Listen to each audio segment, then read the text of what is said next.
कैसे हो? आशा करते सभी अच्छे होंगे। तो आज मैं आप लोगों का क्लास 4 का हिंदी का क्लास ले रही हूँ। मैं आप लोग को चैप्टर 10 पौधा और पेड़ नामक ये जो कहानी मैं आप लोग को पढ़ा रही थी। तो इसमें जो है आपका ये दो भाइयों की कहानी है जो कि जापान के गांव में रहते हैं। मैंने आपको पहले भी कहा है कि जापान के उनके गांव में भूकंप आने के कारण उनके व्यवसाय में काफ़ी उसे नुकसान हो गया है। इसी को नुकसान को भरपाई करने के लिए वे कुछ अपनी मुद्रा लेके वो शहर में जाते हैं और वहाँ पे जाके दोनों अलग अलग दिशाओं में अलग अलग से अपना व्यापार स्टार्ट करते हैं। तो इसमें देखा जाता है कि चूँकि ली बहुत ही साथी पसंद व्यक्ति था, वो अपने व्यापार में बहुत अधिक तरक्की करता, लेकिन वहीं पर जो उसका छोटा भाई था वो अपनी खाने की लालसा को वो रोक नहीं पाता है और अपने व्यापार में जितना भी उसे लाभ होता था वो अपने खाने के स्वादिष्ट खाने की खरीदारी में खर्च कर देता था। इसके बाद क्या होता है मैं आप लोगों को बताने जा रही हूँ। तो इसमें दिया गया था कि वो अपने भाई के घर जाता है, ली के घर जाता है। तो वहाँ पे जाकर भी वो कुछ दिन सादगी के साथ रहने के बाद वो फिर से वो अच्छी खाने की वो मांग करता है। तो इसमें क्या होता है, तो एक दिन वो उसे बोलता है कि मैं सादगी खाना से तंग आ गया हूँ, तो मुझे कुछ अच्छी खाने चाहिए। वो पेड़ की इमली के पत्तियों को वो भात के साथ खाने के बारे में अपनी ली को बोलता है। तो फिर ली उसे क्या कहता है, मुझे पता है मैं तुम्हें हर प्रकार का स्वादिष्ट भोजन में दे सकता हूँ, पर मेरी एक शर्त है। तो फिर ली का कहता है कि तुम्हें जो स्वादिष्ट भोजन चाहिए मैं तुम्हें हर प्रकार का स्वादिष्ट भोजन दे सकता हूँ, लेकिन इसके ऊपर भी मेरा एक शर्त है। वो क्या भैया? यूंग ने पूछा वो क्या शर्त है? फिलहाल भोजन में तुम्हें केवल भात, मछली और नमक ही मिलेगा।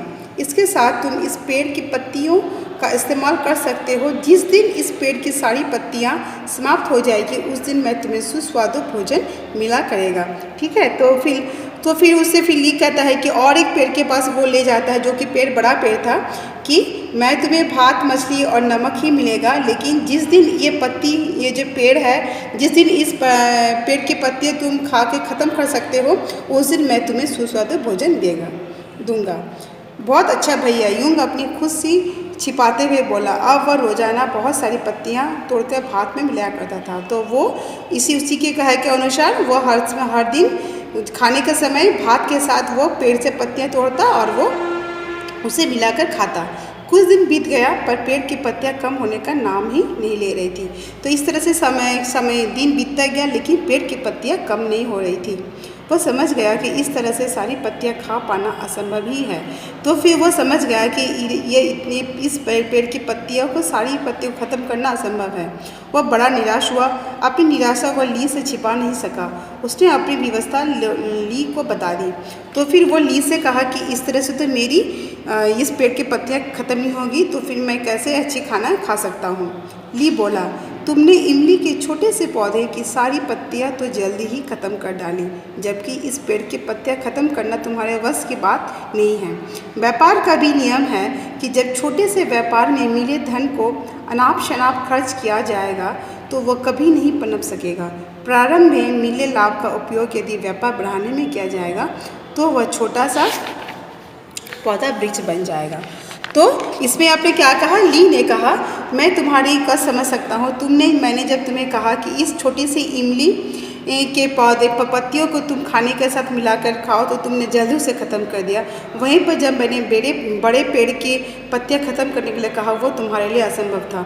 उसी प्रकार व्यापार का भी यही नियम है। जब छोटे से व्यापार में मिले धन में जो आपको लाभ होता है उसे अगर आप अनाप शनाप खर्च करोगे, व्यर्थ खर्च करोगे, तो उससे अब तुम्हारा व्यापार कभी भी पनप नहीं सकेगा, अर्थात कभी नहीं बढ़ेगा। प्रारंभ में मिले लाभ का उपयोग जब आपको शुरुआत में जो आपको व्यापार से लाभ होता है उसका अगर आप व्यापार बढ़ाने में काम में लाओगे तो वही छोटा सा व्यापार क्या वो बड़ा हो जाएगा, अर्थात वो बड़ा वृक्ष बन जाएगा। और तुम तो देख ही चुके हो कि पेड़ की काफ़ी पत्तियां तोड़े जाने के बाद भी उसका कुछ नहीं बिगड़ा।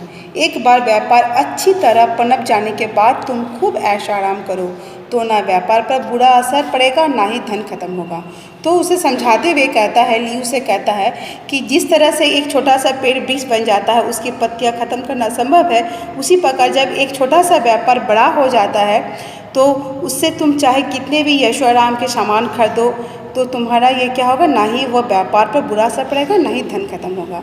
बड़े भाई की बात सुनकर यूंग की आंखें खुल गई। उसने एक निश्चय के साथ फिर से अपना व्यापार शुरू किया। फिर उस जब अपने भाई की वो बात सुनी तो उसकी आंखें खुल गई और उसने निश्चय किया और अपना व्यापार फिर से प्रारंभ किया। कुछ ही दिनों में एक सफल व्यापारी बन गया, वो सफल व्यापारी बन गया। तो इससे बच्चों आप लोग क्या सीखते हो कि अगर आप अपने जीवन में कोई भी काम करें तो शुरुआत में जो आपको उससे काम से जो आपको फल मिलेगा, उस फल का उपयोग आपको उसी काम को यानी उसी व्यवसाय को बढ़ाने में करना चाहिए, ना कि उससे आपको व्यर्थ खर्चा करना चाहिए। इससे क्या होगा, आपको अपने काम से या फिर व्यापार से कोई लाभ नहीं होगा, क्योंकि उससे विपरीत क्या होगा, आपको हानि होगी, नुकसान होगा। तो आपका ये जो चैप्टर को ख़त्म हो चुका है, तो मैं आपको इससे जीवन मूल्य के बारे में बताने जा रही हूँ। पहला है आपका सही मार्गदर्शन। तो इससे जो उसका जो बड़ा भाई था ली अपने छोटे भाई को यूंग को बताता है, जो कि वो मार्ग से भटक गया था। वो व्यापार के कुछ ही लाभ को वो व्यर्थ की व्यंजनों में खर्च कर रहा था। फिर वो समझाते हुए कहता है कि तुम किस तरह से छोटे व्यापार को पहले बढ़ाओ, उसी से जो आपको लाभ होता है उससे उसी व्यापार को बढ़ाने के काम में लाओ। उसके बाद जब व्यापार आपका बहुत बढ़ जाएगा, उसके बाद आप अपनी शौक की चीज़ें खरीद सकते हैं, ऐशो आराम के जीवन यापन कर सकते हैं। इस तरह से उसे वे सही मार्गदर्शन देता है। फिर है सादगी का महत्व। तो इसमें कहा गया है कि अगर आप अपना जीवन सादगी से जीते हो तो फिर आपका जीवन सफल होगा। ठीक है, सादगी का जीवन ही सबसे सफल होता है। ये नहीं कि आप ऐशो आराम के जीवन में आप अवश्य करेंगे, लेकिन पहले अपने जीवन में सफलता प्राप्त करने के बाद। फिर है आपका, मैं कुछ आप लोग को शब्द बताने जा रही हूँ।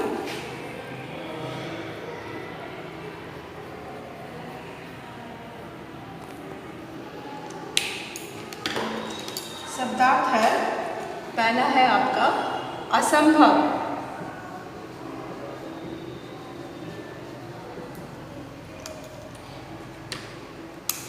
असंभव यानी जो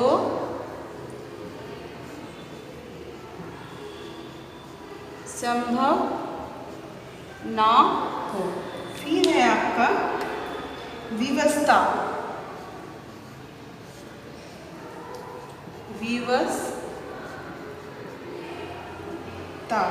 विवशता यानी होता है मजबूरी।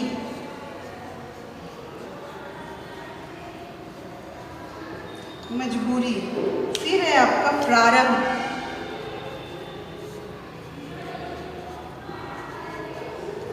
प्रारंभ यानी है शुरू।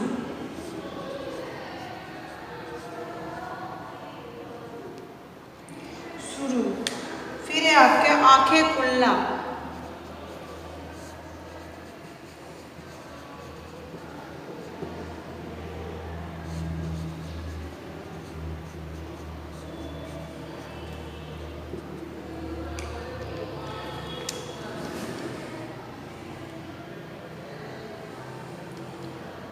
आंखें खोलना का आना है होश आना।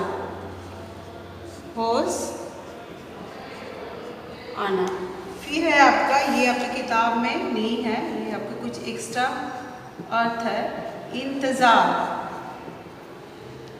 फिर है आपका प्रतीक्षा। व्यंजन।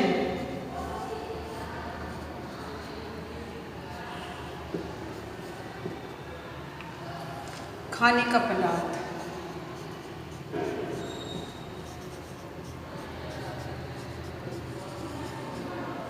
फिर तो क्या क्या है, असंभव जो संभव ना हो, विवशता मजबूरी, प्रारंभ शुरू, आंखें खुलना होश आना, फिर है इंतज़ार प्रतीक्षा करना, व्यंजन खाने का पदार्थ। तो ये कुछ शब्दार्थ है, इस तरह से आप लोग याद कीजिएगा।